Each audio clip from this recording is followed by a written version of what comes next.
Emmanuel Faux, Europe Nuit, autour du monde. Et voici le regard d'Henri Guirchoun sur l'actualité internationale. Et nous parlons ce soir de l'Ukraine, où la guerre s'intensifie et où la présence de troupes russes aux côtés des séparatistes de l'Est est maintenant avérée. Henri, jusqu'où ira Vladimir Poutine et que veut-il ? C'est la question à 100 000 roubles, celle que tout le monde se pose, y compris à Moscou, puisqu'on dit là-bas que Vladimir Poutine consulte de moins en moins de gens, qu'il décide de tout et tout seul.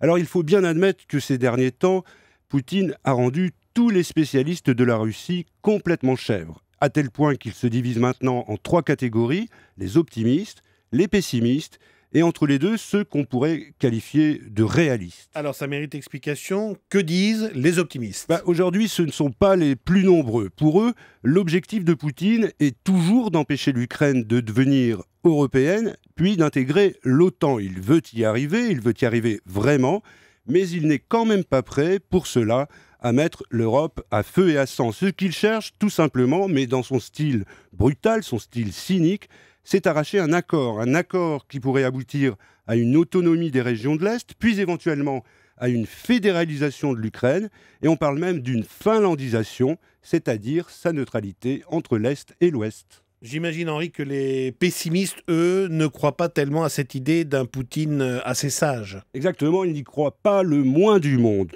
car pour eux, Poutine nous a toujours bernés. On pensait qu'il n'oserait pas envahir la Crimée, et il l'a fait.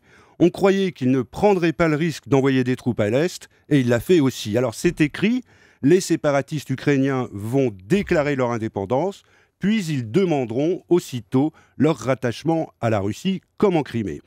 Et surtout, ces pessimistes sont persuadés que l'affaire ne s'arrêtera pas là, que cette nouvelle Russie, dans l'esprit de Poutine, elle pourrait bien s'étendre, pourquoi pas, jusqu'aux pays baltes, donc jusqu'à l'Union européenne. Et ça fait très peur. Ces pessimistes, on les a entendus hier à Gdansk, qu'on appelait autrefois Danzig, en Pologne.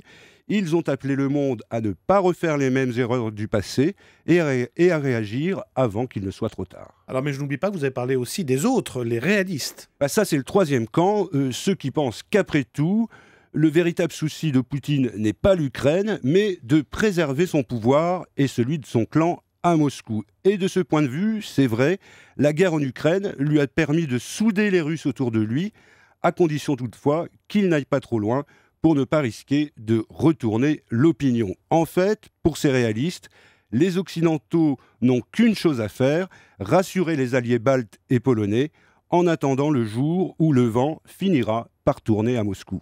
Autour du monde, le regard d'Henri Guirchoun, chaque soir à 22h25 dans Europe Nuit. À demain, Henri.